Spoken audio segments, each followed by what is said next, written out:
অসমৰ বৰ্তমান মুখ্যমন্ত্ৰী ডক্টৰ হিমন্ত বিশ্ব শৰ্মা ভৱিষ্যতে দেশৰ প্ৰধানমন্ত্ৰী হ'ব নেকি? এই প্ৰশ্নটো বহুতে আজি আলোচনা কৰিছে। কিন্তু এই বিষয়টো বুজিবলৈ হ'লে কেৱল এজন নেতাৰ জনপ্ৰিয়তা হ'লেই নহ'ব।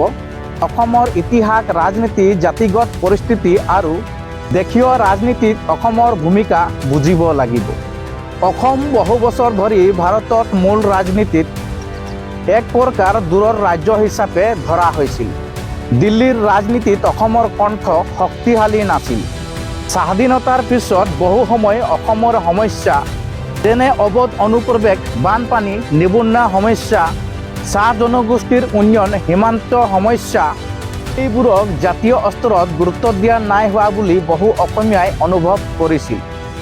এই কাৰণে অসমৰ মানুহৰ মাজত আমাৰ নেতা দেশৰ আগশাৰীৰ নেতা হ'ব পাৰে নেকি, এই মানসিকতা আগতে কম আছিল।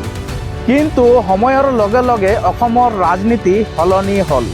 বিশেষকৈ 1979 চনৰ অসম আন্দোলনে অসমৰ ৰাজনীতিত নতুন অধ্যায় আৰম্ভ কৰে।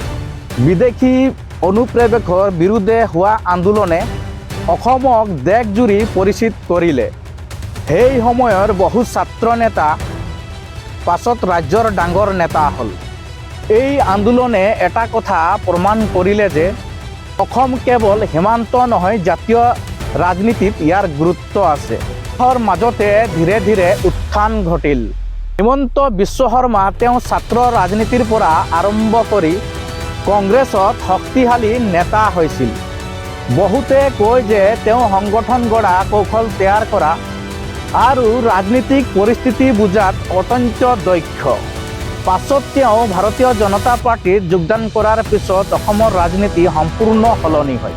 2016 চনৰ পিছত অসমত বিজেপিৰ উত্থানত তেওঁৰ ভূমিকা অতি গুৰুত্বপূৰ্ণ বুলি ধৰা হয়।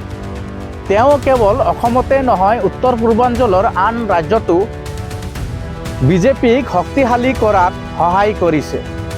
এক সময়ত যি অঞ্চলত বিজেপি দুৰ্বল আছিল, সেই অঞ্চলতো দলটোৱে চৰকাৰ গঠন কৰিলে। এই কাৰণে বহুতে তেওঁক উত্তৰ পূৰ্বাঞ্চলৰ ৰাজনৈতিক কৌশলী বুলি কয়।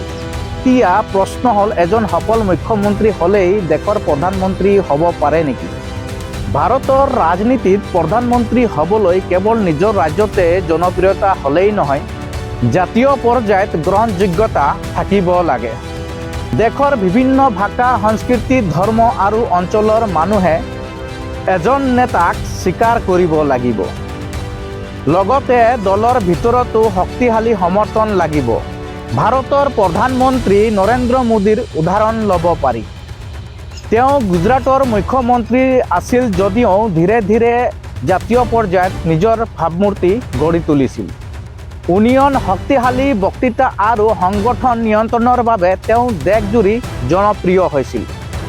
একেদৰে হিমন্ত বিশ্ব শৰ্মাৰ ক্ষেত্ৰতো দেখা যায় যে তেওঁ আজিৰ দিনত জাতীয় সংবাদ মাধ্যমত যথেষ্ট চৰ্চিত। তেওঁ বিভিন্ন বিষয়ত স্পষ্ট বক্তব্য দিয়ে, দ্ৰুত সিদ্ধান্ত লয় আৰু সামাজিক মাধ্যমতো যথেষ্ট সক্ৰিয়। এইবোৰে তেওঁক জাতীয় পৰ্যায়ত চিনাকি কৰিছে। কিন্তু প্ৰধানমন্ত্ৰী হোৱাৰ পথ সহজ নহয়। ভাৰতৰ ৰাজনীতিত সাধাৰণতে বৃহৎ জনসংখ্যাৰ ৰাজ্য যেনে উত্তৰ প্ৰদেশ, গুজৰাট, মহাৰাষ্ট্ৰ, বিহাৰ এইবোৰৰ নেতাৰ প্ৰভাৱ বেছি দেখা যায়।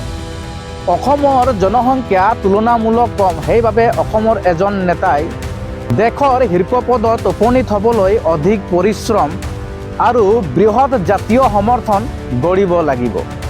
ইয়াত অসমৰ ইতিহাস অত্যন্ত গুৰুত্বপূৰ্ণ।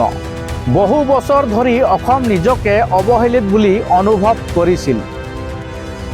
যদি অসমৰ এজন নেতা কেতিয়াবা দেশৰ প্ৰধানমন্ত্ৰী হয়, তেন্তে ই কেৱল এজন ব্যক্তিৰ সাফল্য নহয়, ই অসমৰ আত্মবিশ্বাসৰ প্ৰতীক হ'ব।